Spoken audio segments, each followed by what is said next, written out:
Assalamualaikum warahmatullahi wabarakatuh. Salam sehat, salam hebat perawat luar biasa. Bertemu sama Bu Anissa dalam materi sistem pencernaan manusia.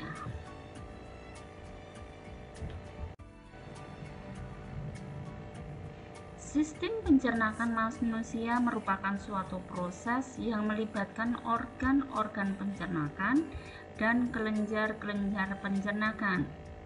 Sistem pencernaan berfungsi untuk memecah bahan-bahan makanan menjadi sari-sari makanan yang siap diserap dalam tubuh kita. Selanjutnya kita akan membahas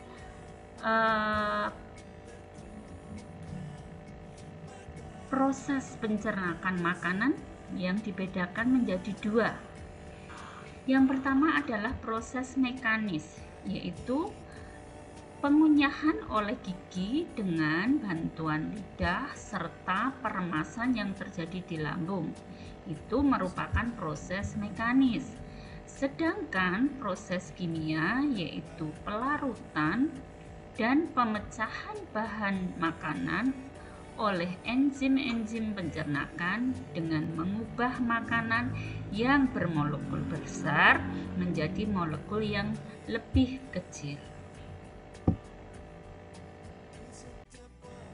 Alat-alat pencernaan manusia.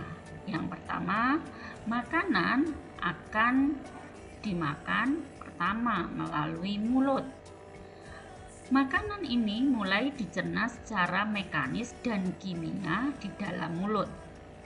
Di dalam mulut terdapat beberapa alat yang berperan dalam proses pencernaan, yaitu ada gigi, ada lidah, dan ada kelenjar ludah, di mana kelenjar ludah ini disebut glandula salivalis.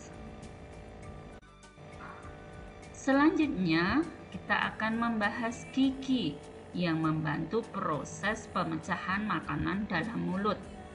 Gigi dibagi menjadi tiga, ada gigi taring, ada gigi geraham, dan ada gigi seri, di mana susunan gigi permanen pada orang dewasa terlihat pada gambar yang ada di sini. Selanjutnya di dalam mulut tadi akan ada lidah, di mana lidah tersusun atas otot lurik, dilapisi oleh epitelium, ada indera perasa di dalam lidah. Indera perasa ini terdiri dari 4 rasa, yaitu manis. Lidah merasakan manis di ujung lidah. Kemudian lidah merasakan asin di bagian samping tengah. Belakangnya adalah bagian lidah yang bertugas merasakan asam, dan bagian lidah yang bertugas merasakan pahit adalah lidah bagian tengah. Kelenjar ludah dibagi menjadi 3, yaitu kelenjar parotis, kelenjar submandibularis, dan kelenjar sublingualis, di mana semua pemecahan kimia di dalam mulut dibantu oleh enzim yang bernama enzim amilase. Setelah makanan berada di mulut, kemudian akan ditelan dan masuk ke dalam kerongkongan atau yang namanya usofagus. Usofagus mempunyai panjang 25 cm, tipis sebagai jalan makanan dari mulut menuju ke lambung. Fungsi dari kerongkongan ini adalah sebagai jalan makan dari mulut menuju lambung dengan gerakan peristaltiknya. Setelah dari kerongkongan, makanan akan jatuh ke lambung. Ini adalah gambar dari lambung. Lambung merupakan saluran pencernakan yang berbentuk seperti kantong, terletak di bawah sekat rongga badan. Sedangkan enzim di dalam lambung ada pepsin, ada lipase, ada renin, di mana lambung berfungsi menerima dan menyimpan makanan dalam jangka waktu yang relatif lama. Makanan dicairkan dan dicampur dengan asam hidroklorida supaya mudah dicerna oleh usus.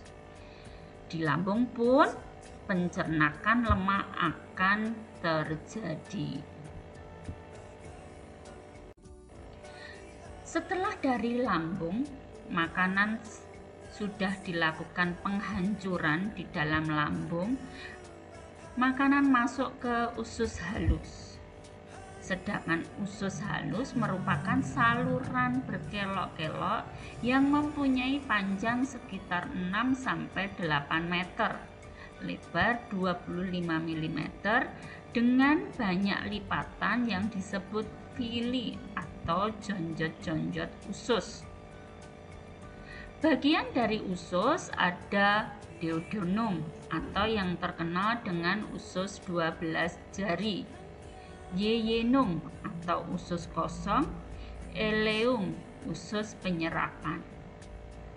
Getah pencernakan yang berfungsi di usus halus diantaranya adalah ada cairan empedu, ada getah pankreas yang terdiri dari lipase, amilase, dan tripsin, serta getah usus yang terdiri dari sukrose, maltose, laktose, dan peptida.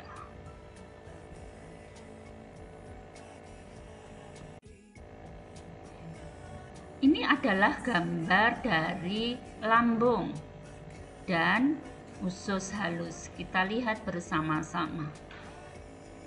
Saling berkaitan di dalam lambung dan usus halus. Setelah dari usus halus, di mana sari-sari makanan sudah diserap oleh jonjot-jonjot atau filia yang nanti akan disalurkan ke seluruh tubuh, kemudian sisanya atau ampasnya masuk ke dalam usus besar atau yang disebut kolon. Di kolon terdiri dari kolon ascendens, kemudian kolon transversum, kolon descendens, dan rektum. Demikian tadi pencernakan makanan dari mulut sampai ke anus, di mana makanan tadi akan menghasilkan energi dan sisanya akan dikeluarkan melalui anus. Saya rasa cukup untuk materi pada pagi hari ini. Semoga bermanfaat. Salam sehat, salam hebat, perawat luar biasa. Saya tutup. Assalamualaikum warahmatullahi wabarakatuh.